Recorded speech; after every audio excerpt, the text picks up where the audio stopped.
No one in Nsumba ever asked why Madam Kante's salon had no mirrors. Not once. Not in 30 years. The salon, painted in a fading peach color, stood at the corner of the market road. Women came every Saturday with their braids half undone, their heads wrapped in scarves. Children ran in and out, the smell of burnt hair and coconut oil hanging thick in the air. They complained about the price, argued about whose turn it was, but never, ever about the missing mirrors. Until that one evening. It was Amma, a university girl who had come from the city, who broke the silence. She stepped inside the salon, dropped her bag on the plastic chair, and looked around with a raised eyebrow. "No mirror. How will I know if you're doing my hair well?" she asked, twisting her mouth with a kind of boldness the village women didn't like. The chatter in the room stopped. Even the children outside seemed to hush. Madam Kante's hands, which had been parting a client's hair with a rat-tail comb, froze in midair. Slowly, she raised her eyes and fixed them on Amma. "You will see when I am done," she said simply. Amma laughed. "This is old-fashioned. In Accra, every salon has a mirror." A few women shifted uncomfortably in their seats. One of them whispered, "This girl has no fear." Amma leaned back, scrolling through her phone, unaware of the glances bouncing between the clients. Nobody told her. Nobody warned her. Because in Nsumba, the rule was clear. You don't talk about mirrors in Madam Kante's salon. That night, when the last customer had left, Madam Kante stayed alone. She locked the wooden door and blew out the kerosene lamp. Yet she didn't leave. She sat there in the dark, listening to the echoes of her own breath. From under the floorboard, a sound stirred.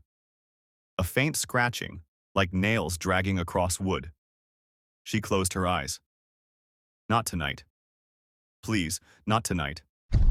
But the sound grew louder, pulsing, until it rose like a whisper in the dark. "Show me.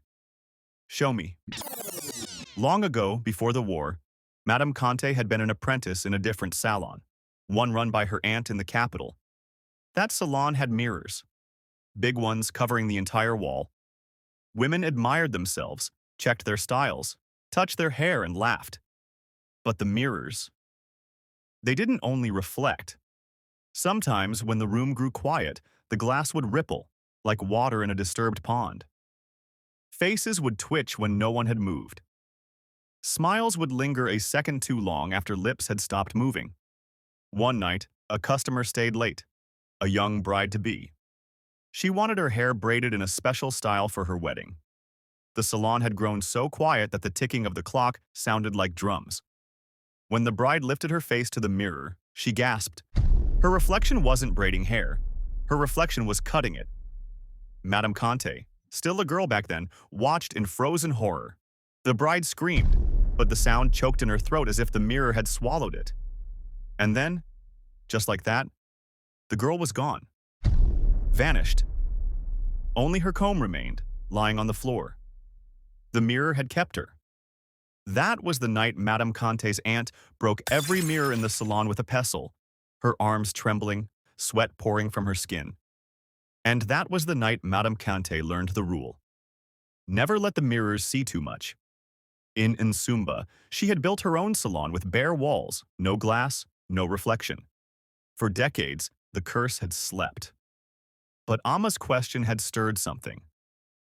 The following Saturday, Amma returned. "I bought a small mirror," she announced proudly, pulling one from her handbag. "Just for myself. Don't worry, I won't blame you if the style is ugly." The salon fell silent again. Madam Kante's comb dropped from her hand. "You must take that away," she said firmly. Amma smirked. "Or what?" She propped the mirror against her knees and angled it toward her face. For a moment, she admired herself, tilting her head. But then, the mirror shifted. It didn't show her. It showed the salon, but without anyone inside. Empty chairs, unmoving air, a room without life. Amma frowned. "What's wrong with this thing?" She shook it, but the image didn't change. The more she stared, the more the reflection grew darker, until a shadow began to stretch across it. The other women clutched their heads, muttering prayers. Madam Kante snatched a scarf from her neck and covered the mirror. Amma laughed nervously. It's just old glass. Don't be dramatic. But her laugh was thin. Because deep down, she had seen it too.